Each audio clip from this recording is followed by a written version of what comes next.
വിവാദ FCRA ബില്ലിൽ സംയുക്ത പാർലമെന്ററി സമിതി ഇന്ന് രൂപീകരിച്ചേക്കും. ലോക്സഭയിൽ നിന്ന് 21 രാജ്യസഭയിൽ നിന്ന് 10 അംഗങ്ങളെ ഉൾപ്പെടുത്തി JPC രൂപീകരിക്കാനാണ് തീരുമാനം.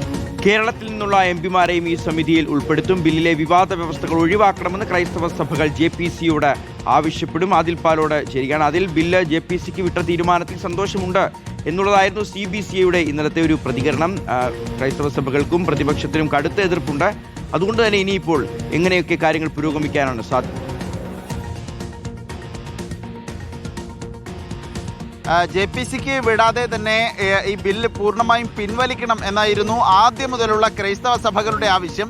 ഇനി അഥവാ ഏതെങ്കിലും രൂപത്തിൽ അതിന് കഴിഞ്ഞില്ലെങ്കിൽ JPCക്കെങ്കിലും വിടണം എന്ന ആവശ്യം ഉയർത്തിയിരുന്നു. ഇപ്പോഴേതായാലും ഇന്നലെ അങ്ങനെ ഒരു പ്രമേയം കൊണ്ടുവരികയും FCRA ബിൽ, ഭേദഗതി ബിൽ, കൂടുതൽ വിവാദ വ്യവസ്ഥകൾ അടങ്ങിയ ബില്ലാണ് JPCക്ക് വിടാൻ തീരുമാനിക്കുകയും ചെയ്തു. ഇന്ന് JPC രൂപീകരിച്ചേക്കും എന്നാണ് ലഭ്യമാകുന്ന വിവരം. 21 ലോക്സഭയിലെ അംഗങ്ങളെയും രാജ്യസഭയിൽ നിന്നുള്ള 10 അംഗങ്ങളെയും ഉൾപ്പെടുത്തി അങ്ങനെ 31 അംഗങ്ങളുടെ ഒരു കമ്മിറ്റിയാകും സംയുക്ത പാർലമെന്ററി സമിതി എന്ന നിലയിൽ രൂപീകരിക്കുക. സ്വാഭാവികമായും BJPക്ക് ആധിപത്യമുള്ള കമ്മിറ്റി തന്നെയായിരിക്കും. ക്രൈസ്തവ സഭകളുടെ ആശങ്ക വഖഫിലും മറ്റുമൊക്കെ സമാനമായി JPC രൂപീകരിച്ചപ്പോൾ വ്യവസ്ഥകൾ കൂടുതൽ കടുക്കുന്നതാണ് അനുഭവം എന്ന് ക്രൈസ്തവ സഭകൾ തന്നെ പരസ്യമായി തുറന്നു പറഞ്ഞിട്ടുണ്ട്.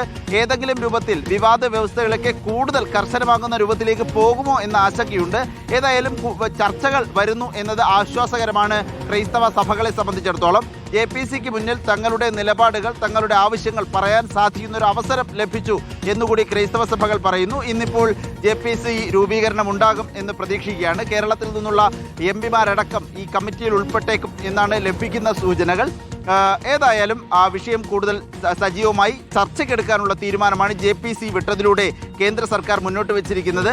ശൈത്യകാല സമ്മേളനത്തിൽ, അതായത് വരുന്ന പാർലമെന്റ് കാല സമ്മേളനത്തിൽ ഈ ബില്ല് പാസാക്കിയെടുക്കും വിധം JPC റിപ്പോർട്ട് നൽകണം എന്നുള്ളതാണ് നിലവിൽ നൽകിയിരിക്കുന്ന നിർദ്ദേശം. ശരിയാണ്.